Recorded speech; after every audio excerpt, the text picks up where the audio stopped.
సినిమాయి నమః. నేను mister B. నా మాట సూటిగా ఉంటది, మ్యాటర్ క్లియర్ గా ఉంటుంది. మీరు చూస్తున్నారు మిస్టర్ బి ఛానల్. ఈ వీడియోలో మనం మాట్లాడుకుందాం గ్లోబల్ స్టార్ రామ్ చరణ్ నటించిన Game Changer movie pre release event highlights. జనవరి 4న రాజమండ్రిలో చాలా ఘనంగా జరిగింది Game Changer movie pre release event. ఆ ఈవెంట్ కి special attraction, highlight attraction, ultimate attraction Andhra Pradesh deputy CM Shri Pawan Kalyan గారు. ఆయనదే మొత్తం ఈవెంట్ అంతా కూడా. ఆయన ఈవెంట్ మొత్తానికి హైలైట్. ఆ ఈవెంట్ లో పవన్ కళ్యాణ్ గారు దాదాపు గంట మాట్లాడారు. ఆయన ప్రసంగం చూస్తే చాలా సాటిస్ఫాక్షన్ గా అనిపించింది. ఆయన చాలా సంతృప్తిగా చాలా రోజుల తర్వాత ఓ వేదిక మీద మాట్లాడారు అని అనిపించింది. మనసు విప్పి మనస్ఫూర్తిగా ఎంతో సంతోషంగా మాట్లాడారు. ఆయన ప్రతి కదలికలోనూ, ఆయన ప్రతి మాటలోనూ, ఆయన ప్రతి ఎక్స్ప్రెషన్ లోనూ ఆ విషయమే కనిపించింది. చాలా స్పష్టంగా కనిపించింది. చాలా సంతృప్తిగా మాట్లాడారు. సాధించాను, నేను అనుకున్నది సాధించాను అన్న విషయాన్ని అక్కడ ఆయన చాలా స్వేచ్ఛగా ప్రకటించుకున్నారు అని అనిపించింది. ఎందుకంటే తన ప్లాట్ఫామ్ అది, సినిమా ఈవెంట్ అది. సినిమా నుండి వచ్చిన వ్యక్తి ఇప్పుడు ఒక పెద్ద స్థానాన్ని అలంకరించాడు. అలాగే ఒక రాష్ట్రానికి చెందిన ప్రజల భవిష్యత్తు గురించి ఆలోచిస్తున్నాడు. వాళ్ళ భవిష్యత్తుని గొప్పగా తీర్చిదిద్దడానికి తపన పడుతున్నాడు. అది ఆయన కోరుకున్న స్థానం, అది ఆయన కోరుకున్న పని, అది ఆయన చేయాలనుకున్న కర్తవ్యం, బాధ్యత నిర్వర్తిస్తున్నాడు. ఆ సంతోషం ఆయనలో స్పష్టంగా కనబడుతుంది. అదే సంతోషంతో ఆయన మాట్లాడారు. ప్రతి మాటలోనూ ఆ సాటిస్ఫాక్షన్ కనిపించింది. ఓ పాజిటివ్ ఉద్వేగాన్ని ఎక్స్ప్రెస్ చేస్తూ చాలా ఆనందంగా game changer pre release event వేదిక మీద పవన్ కళ్యాణ్ మాట్లాడారు. చాలా విషయాలు మాట్లాడారు. ఆయన మాట్లాడిన ప్రతి విషయం గురించి చాలా డిస్కషన్ నడవాలి. కొంతమంది వివాదాలను వెతుక్కుని దానికి తగ్గట్టు డిస్కషన్స్ చేసుకుంటారు. అలాగే కొన్ని పాజిటివ్ విషయాలు ఉన్నాయి, వాటి గురించి కూడా డీప్ గా డిస్కషన్ జరగాలి. అలాంటి విషయాల్ని ఆయన మాట్లాడారు. నెగిటివ్ గా అంటే ఏముందిలే, గత ప్రభుత్వం మీద ఆయన కొన్ని బలమైన విమర్శలు చేశారు. సో వాళ్ళు ఎటు భుజాలు తడుముకుంటారు. సినిమా ఇండస్ట్రీలో కూడా కొంతమంది పవన్ కళ్యాణ్ ని వ్యతిరేకించే వాళ్ళు ఒక విషయాన్ని పట్టుకుని గట్టిగా మాట్లాడే అవకాశం ఉంది. అదేమిటి అంటే టికెట్ రేట్లు పెంచడం గురించి ఆయన ఇచ్చిన ఎక్స్ప్లెనేషన్, ప్రాపర్ ఎక్స్ప్లెనేషన్ ఇచ్చారు. ఇంతకు ముందులో ఎవరు కూడా అంత స్పష్టంగా టికెట్ రేట్లు ఎందుకు పెంచాలి అనే దానికి సంబంధించి మాట్లాడాల. ఆయన మాట్లాడారు, మంచి వివరణ ఇచ్చారు. దీన్ని ఖచ్చితంగా కొంతమంది తప్పు పడతారు, ఆల్రెడీ మొదలు పెట్టారు. టికెట్ రేట్లు అసలు ఎందుకు పెంచాలి, జనాల మీద భారం ఎందుకు వేయాలి, హీరోలు రెమ్యునరేషన్ తగ్గించుకుంటే చాలు కదా, టికెట్ రేట్లు కంట్రోల్లో ఉంటాయి, ఎక్కువ రోజులు సినిమా రన్ అవుతాయి, మంచి కలెక్షన్స్ వచ్చి సినిమా హిట్ అవ్వచ్చు కదా. ఇలా చాలా మంది ఎక్స్ప్లెనేషన్ ఇవ్వడం అప్పుడే మొదలు పెట్టారు. టికెట్ రేట్లు ఎందుకు పెంచాలి అనే దానికి సంబంధించి పవన్ కళ్యాణ్ ఇచ్చిన ఎక్స్ప్లెనేషన్ మాత్రం డిమాండ్ అండ్ సప్లై, ఇది ప్రతి చోట ఉంటుంది. ఒక సినిమా ఇండస్ట్రీలోనే కాదు, ఏ ఇండస్ట్రీలో చూసుకున్నా డిమాండ్ ను బట్టి రేట్లు మారుతాయి, ఖచ్చితంగా మారుతాయి. డిమాండ్ తగ్గిపోయిన తర్వాత ఆటోమేటిక్ గా రేట్లు కంట్రోల్లోకి వస్తాయి. లేకపోతే ఆఫర్లు పెడతారు, 1+1, 1+2, 2 కొంటే 3 ఫ్రీ, ఇలా ఆఫర్లు పెట్టి అమ్ముతారు. డిమాండ్ లేనప్పుడు జరిగే పని అది. డిమాండ్ ఉన్నప్పుడు దానికి తగ్గట్టు రేట్లు ఉంటాయి. అదంతా కూడా జనాల ఇష్టం మీద, జనాల మైండ్ సెట్ మీద ఆధారపడి ఉంటది. ఇది బిజినెస్ లో భాగం. ఎక్కడికైనా వెళ్ళి అడగండి, బిజినెస్ చేసే వాళ్ళు ఖచ్చితంగా ఈ విషయాన్ని ఖండించరు. బిజినెస్ లో ఇది కామన్ అనే మాట్లాడతారు. స్టార్ హీరోలు ఎక్కువ రెమ్యునరేషన్ లో తీసుకోవడానికి సంబంధించి కూడా చాలా మంది అభ్యంతరాలు వ్యక్తం చేస్తూ ఉంటారు. ఇది కూడా తప్పే. ఎందుకంటే స్టార్ హీరోలు ఆ పొజిషన్కి ఎలా వెళ్ళారు, ఎందుకు వాళ్ళకంత డిమాండ్, ప్రజల్లో వాళ్ళకంత పాపులారిటీ ఉంది కాబట్టి, వాళ్ళు ఏదైనా చేస్తే అంత గుర్తింపు వస్తుంది కాబట్టి, వాళ్ళ కోసం టికెట్ కొనుక్కుని కొన్ని లక్షల మంది వస్తారు కాబట్టి, దాని ప్రకారమే వాళ్ళ ఇమేజ్ సెట్ అవుద్ది, దాని ప్రకారమే వాళ్ళ మార్కెట్ సెట్ అవుద్ది, దాని ప్రకారమే వాళ్ళకి రెమ్యునరేషన్ ఇస్తారు. ఎవరైనా ఊరికనే ఎవరో బ్లైండ్ గా ఎవరికైనా కూర్చోబెట్టి ఊరికనే కోట్ల డబ్బులు ఇస్తారా ఎవరైనా? అంతెందుకు, ఐఫోన్ ఉంది, ఏంటి ఐఫోన్ లో ఉన్న గొప్ప బ్రాండ్ వాల్యూ. వద్దు సర్దుకుందాం అనుకుంటే మామూలు ఫోన్ లో కూడా చాలా వరకు ఐఫోన్ లో ఉన్న ఫీచర్స్ ఉంటాయి. అంటే క్వాలిటీ కోరుకుంటారు, హై స్టాండర్డ్స్, హై క్వాలిటీలో ఎక్స్పీరియన్స్ ను కోరుకుంటున్నారు ఐఫోన్ వాడేవాళ్ళు అందరూ కూడా. ఫోన్ అనేది ఒక అవసరం, ఫోన్ చేసి పక్కన పెట్టేస్తే సరిపోద్ది, ఫోటోలు చూసుకుంటే చాలు, వీడియోలు చూసుకుంటే చాలు అనుకుంటే ఐఫోన్ అవసరం. కానీ ఐఫోన్ లో ఉన్న స్పెషల్ ఫ్యూచర్ ని ఎంజాయ్ చేయడం కోసం పెడుతున్నారు, లక్షలు పెట్టుకుంటున్నారు. ఎందుకు మరి ఐఫోన్ కి అంత రేటు పెడుతున్నారని ఎవరు డిమాండ్ చేయరు? సబ్సిడీలు ఏమని అడగరే, ఆ రేట్లు తగ్గించమని ఎవరు గట్టిగా అడగరే? అసలు ఐఫోన్ వాడాల్సిన అవసరం ఏముంది అని జనాల్ని చెప్పరే? అది వాళ్ళ ఇష్టం. వాడికి నచ్చితే కొనుక్కుంటాడు, లేకపోతే లేదు. వాడు ఓపుకుంటే కొనుక్కుంటాడు, లేకపోతే లేదు అని వదిలేస్తున్నారుగా. సినిమాల హీరోలు కూడా అంతే. సినిమా వినోదం అనేది, సినిమా హీరో అనేది అత్యవసరం కాదు, నిత్యావసరం కాదు. బియ్యం రేటు పెరిగింది, దాని గురించి డిమాండ్ చేయండి తగ్గించాలి అని. ఇది ఎందుకంటే అది అందరికి అవసరం. కరెంటు బిల్లు పెరిగింది, అది అందరికీ అవసరం, తగ్గించమని డిమాండ్ చేయండి, అది అవసరం. ఇంకా చాలా విషయాలు ఉన్నాయి అవసరాలు. మందుల గురించి ఫైట్ చేయండి, అది అవసరం. సినిమాల గురించి, ఐఫోన్ల గురించి అవసరం కాదు. సామాన్యమైన ప్రేక్షకులు కూడా ఖర్చు పెడుతున్నారు, వాళ్ళు కూడా డబ్బులు గుల్ల చేసుకుంటున్నారు. అక్కడ చాలా ఆప్షన్స్ ఉన్నాయి, అది అవసరం కాదు. అయినా సరే వెళ్తున్నారు అంటే హీరో మీద ఇష్టంతో వెళ్తున్నారు. అది డిమాండ్, బిజినెస్ లో భాగం. దాన్ని ఎవరు తప్పు పట్టడానికి లేదు. హీరోలే మోసం చేస్తున్నారంటే ఐఫోన్ తయారు చేసేవాడు కూడా మోసం చేస్తున్నాడు, వాడిని కూడా అబ్జెక్ట్ చేయండి, వాడిని కూడా వద్దు అమ్మొద్దు అని ఆపమని చెప్పండి. అవి చెప్పరు. అలా చాలా విషయాలు ఉన్నాయి. బ్రాండెడ్ వస్తువులు, షూస్ వేలకు వేలు, లక్షల రేట్లు పెడతా ఉంటారు. కొంతమంది ఇష్టం ఉన్నవాళ్ళు వాటిని కూడా కొనుక్కుంటూ ఉంటారు. ఎందుకు వాటికి అంత రేటు ఉండాలి? వాటి గురించి ఏం మాట్లాడరే? బ్రాండెడ్ వస్తువులు చాలా ఉన్నాయి, వాటి కాస్ట్ ఎలా ఉంటుంది? మిడిల్ క్లాస్ ఫ్యామిలీస్ వాళ్ళు కూడా వాటిని కొనుక్కోవాలని ఆశపడుతూ ఉంటారు. వాటి రేట్లు తగ్గించి మనం ఎందుకు అడగరు? ఎందుకంటే అది బ్రాండ్ వాల్యూ, అది అవసరం లేదు, అది అందరికీ అవసరం లేదు. అవసరం ఉన్నవాడు కొనుక్కుంటాడు. సినిమా కూడా అంతే. కాకపోతే మరీ అసలు ప్రేక్షకులు కొనుక్కోలేనంత దూరంగా అయితే సినిమా టికెట్లు ఉండవు.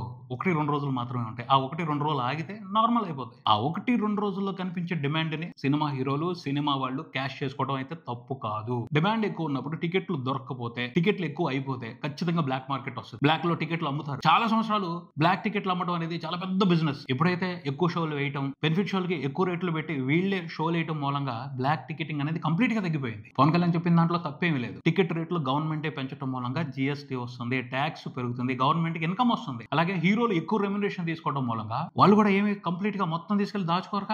ఎంత ఇన్కమ్ వచ్చిందో దానికి ఇయర్ అయిపోయిన తర్వాత 30% ట్యాక్స్ కట్టాలి, లేకపోతే ఊరుకుంటుందా ఇన్కమ్ ట్యాక్స్ డిపార్ట్మెంట్? హీరోలు ఎక్కువ రెమ్యునరేషన్ తీసుకోవడం మూలంగా కూడా గవర్నమెంట్ ఆదాయం వస్తుంది. ఎందుకు ఆలోచించట్లేదు? అలాగా అవసరమైన విషయాల గురించి డిస్కషన్ నడవట్లేదు, అనవసరమైన విషయాల గురించి ఎక్కువ డిస్కస్ చేస్తున్నారు. అది పాయింట్, అందుకు ఇంకేం లేదు. పవన్ కళ్యాణ్ చాలా స్పష్టంగా చెప్పారు, డిమాండ్ సప్లైని బట్టి బిజినెస్ నడుస్తూ ఉంటది ఎప్పుడో కూడా. అలాగే పవన్ కళ్యాణ్ ప్రసంగంలో గొప్పగా అనిపించింది ఏమిటి అంటే, చిరంజీవి గురించి చాలా అద్భుతంగా మాట్లాడారు, చాలా ఆత్మీయంగా మాట్లాడారు. నేను ఇవాళ డిప్యూటీ సీఎం అయ్యాను అంటే అందుకు కారణం మెగాస్టార్ చిరంజీవి. చిరంజీవి మీద ఆయనకి ఎంత ప్రేమ ఉందో చాటుకున్నారు. ప్రతిసారి ఆ అవకాశాన్ని మాత్రం వదులుకోరు. ఏ సందర్భం వచ్చినా చిరంజీవి గారికి కృతజ్ఞత చెప్పుకోకుండా పవన్ కళ్యాణ్ ఏ ప్రసంగాన్ని ముగించారు. ఇది పెద్దల పట్ల ఆయనకున్న గౌరవం. అందరూ తెలుసుకోవాలి, పవన్ కళ్యాణ్ నుంచి అది నేర్చుకోవాలి. ఇలా కొంచెం విఘ్నతతో ఉంటే చాలా గొడవలు రావు, చాలా సమస్యలు రావు, అంతా కామ్ గా ఉంటుంది. రామ్ చరణ్ గురించి కూడా పవన్ కళ్యాణ్ చాలా గొప్పగా మాట్లాడారు, అద్భుతంగా మాట్లాడారు. రామ్ చరణ్ కి మంచి ఫ్యూచర్ ఉండాలని కోరుకున్నారు. ఖచ్చితంగా అతని రూపంలో ఓ బెస్ట్ యాక్టర్ ని తెలుగు ఫిల్మ్ ఇండస్ట్రీ ఓన్ చేసుకుంది. ఆ బెస్ట్ యాక్టర్ కి అవార్డులతోనే గుర్తింపు రావాల్సిన అవసరం లేదు. అవార్డులే సందర్భం వచ్చినప్పుడు ఆయన ఎత్తుక్కుంటా వస్తాయి. స్మార్ట్ గా పొలిటికల్ పంచులు కూడా వేశారు తన స్పీచ్ లో పవన్ కళ్యాణ్. ఆ పైన సినిమా ఇండస్ట్రీ గురించి మాట్లాడారు, ఆంధ్రప్రదేశ్ లో సినిమా ఇండస్ట్రీ డెవలప్మెంట్ గురించి మాట్లాడారు. ఆంధ్రప్రదేశ్ లో సినిమా ఇండస్ట్రీ అభివృద్ధి చెందాలి అని పవన్ కళ్యాణ్ చేసిన సూచనలన్నీ కూడా చాలా వాల్యుబుల్. వాటి గురించి మనం కూడా చాలా సందర్భాల్లో మాట్లాడుకున్నాం. రీసెంట్ గా కూడా ఒక 2-3 వీడియోల్లో మాట్లాడారు. ఆంధ్రప్రదేశ్ లో ప్రత్యామ్నాయ ఫిలిం ఇండస్ట్రీ స్టార్ట్ అవ్వాలి, ప్యారలల్ గా ఓ చిన్న ఇండస్ట్రీ అయినా స్టార్ట్ అవ్వాలి అని. గబగబా స్టూడియోలు కట్టేయటం కాదు, పవన్ కళ్యాణ్ గారు సూచించినట్టు స్కిల్ డెవలప్ చేయాలి. ఫిల్మ్ మేకింగ్ కి సంబంధించి ఉన్న డిపార్ట్మెంట్స్ అన్నిటికి సంబంధించి స్కిల్స్ ఉన్న పర్సన్స్ ని తయారు చేయాలి. దానికి సంబంధించి ఇన్స్టిట్యూషన్స్ రావాలి.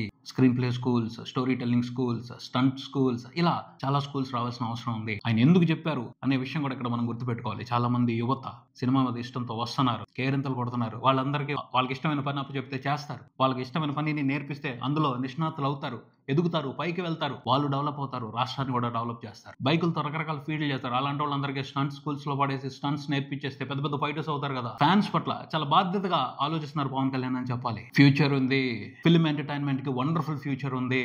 మార్కెట్ ఆంధ్రప్రదేశ్ వరకే కాదు, ఇప్పుడు మారిన పరిస్థితులన్నీ కూడా కంప్లీట్ గా ఒక మంచి కంటెంట్ తయారైతే దానికి వరల్డ్ అంతా మార్కెటే. కొరియా సినిమాలు మనం చూస్తున్నాం, కొరియన్ సిరీస్ లో మనం చూస్తున్నాం. కొరియా ఎక్కడ, మనం ఎక్కడ? మంచి కంటెంట్ వాల్యూ అది. మనం కూడా అలాంటి వాల్యుబుల్ కంటెంట్ తయారు చేస్తే ప్రపంచం మొత్తం చూస్తుంది, ప్రపంచం మొత్తం మార్కెట్ అవుద్ది, గోల్డెన్ ఇన్కమ్ వస్తుంది. అది కూడా ఒక రకంగా ఇక్కడున్న వాళ్ళకి ఉపాధి, రాష్ట్రానికి ఆదాయం. ఆలోచించాలి మనం. ఇలా చాలా విషయాలు స్పష్టంగా మాట్లాడారు పవన్ కళ్యాణ్. ప్రతి విషయంలోనూ ఒక విలువ ఉంది, అర్థం చేసుకుని దాని మీద ప్రయత్నాలు చేస్తే చాలా మంచి వాతావరణాన్ని చూస్తాం సినిమా ఇండస్ట్రీకి సంబంధించి ఆంధ్రప్రదేశ్ లో. గేమ్ చేంజర్ సినిమాకి, గేమ్ చేంజర్ కోసం పనిచేస్తున్న ప్రతి ఒక్కరికి అభినందనలు తెలియజేశారు. సినిమా బాగా ఆడాలని ఆకాంక్షించారు. సినిమాలో మంచి మెసేజ్ ఉందని అర్థం అవుతుంది. ఆ మెసేజ్ తెలుగు ప్రేక్షకుల్లో మంచి ఆలోచనను రేకెత్తించాలని పవన్ కళ్యాణ్ కోరుకున్నారు. ఎన్ని మాట్లాడుతున్నా, ఎటువైపు వెళ్తున్నా, చివరికి మళ్ళీ ఆంధ్రప్రదేశ్ లో సినిమా ఇండస్ట్రీ డెవలప్మెంట్ దగ్గరికే టాపిక్ వచ్చేస్తుంది.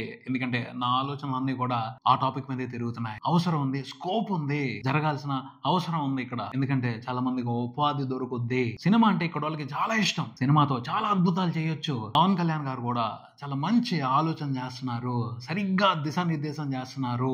ప్రయత్నం జరగాలి, మంచి ప్రయత్నం జరగాలి. ఆంధ్రప్రదేశ్ లో తెలుగు సినిమా పరిశ్రమ కొత్త తరహా కంటెంట్ ని క్రియేట్ చేయాలి. ఆంధ్రప్రదేశ్ లో తెలుగు సినిమా కొత్తగా ఆవిర్భవించాలి. పవన్ కళ్యాణ్ అదే కోరుకుంటున్నారు. ఆయన సంకల్పించుకున్నారు అంటే జరిగే అవకాశం ఉంటది. ఎందుకంటే నారా చంద్రబాబు నాయుడు గారు కూడా ఓ పరిశ్రమ అభివృద్ధి అవుతుంది అంటే దానికి ఖచ్చితంగా అవసరమైన సహాయ సహకారాలు అందిస్తారు. ఇది మంచి తరుణం. తెలంగాణలో ఆల్రెడీ తెలుగు సినిమా బలంగా ఎస్టాబ్లిష్ అయిపోయింది. దాన్ని డిస్టర్బ్ చేయాల్సిన అవసరం లేదు. అక్కడ జరగాల్సింది అక్కడ జరుగుద్ది. ఇక్కడ కూడా కొత్తగా చేయాల్సిన అవసరం ఉంది. పవన్ కళ్యాణ్ ఈ విషయం గురించి మాట్లాడుతున్నంత సేపు నాకైతే మామూలు గూస్ బంప్స్ కాదు. వింటూనే ఉన్నాను. ఇది జరగాల్సింది, ఇలా కదా జరగాల్సింది అని ఆలోచిస్తానే ఉన్నాను చాలాసేపు. వండర్ఫుల్ కంటెంట్, ప్రపంచం ఆశ్చర్యపోయే అద్భుతమైన కంటెంట్ తెలుగు నేల నుండి రావాలి. తెలుగు కంటెంట్ కోసం ప్రపంచం మొత్తం ఎదురు చూడాలి. ఆ రోజులు వస్తాయి, చూస్తాం. పవన్ కళ్యాణ్ లాంటి నాయకుడు తలుచుకుంటే అది జరుగుద్ది ఖచ్చితంగా. ఓవరాల్ గా అయితే పవన్ కళ్యాణ్ ప్రసంగం మూలంగా చాలా పాపులారిటీ వచ్చింది గేమ్ చేంజర్ మూవీకి. అవసరమైన పబ్లిసిటీ జరిగింది, అనుమానం లేదు. రేపు సినిమా థియేటర్స్ కి వచ్చిన తర్వాత బీభత్సమైన ఓపెనింగ్స్ ఉంటాయి. సినిమాకి ఇప్పటి వరకు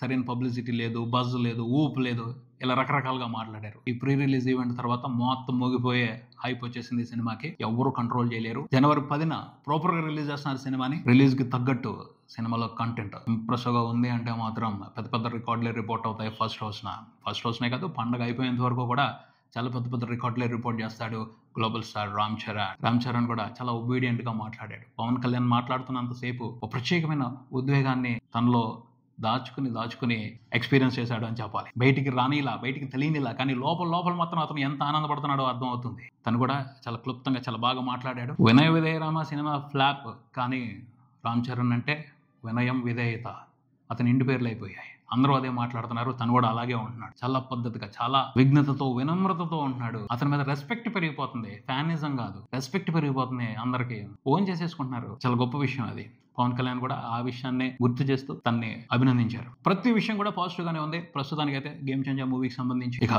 కంటెంట్ మాట్లాడాలి. చూద్దాం మరి గేమ్ చేంజర్ మూవీలో ఎలాంటి కంటెంట్ ఉందో, ఆ కంటెంట్ ప్రేక్షకులకి ఎలాంటి అద్భుతమైన ఎంటర్టైన్మెంట్ ఇస్తుందో. ఇది ఇక్కడికి మరి వీడియోతో మళ్ళీ కలుద్దాం. ఈ వీడియో మీకు నచ్చితే లైక్ చేయండి, మీ ఫ్రెండ్స్తో షేర్ చేసుకోండి, మీ అభిప్రాయాన్ని కామెంట్ చేయండి, ఈ ఛానల్ని సబ్స్క్రైబ్ చేయండి. నేను మిస్టర్ బి.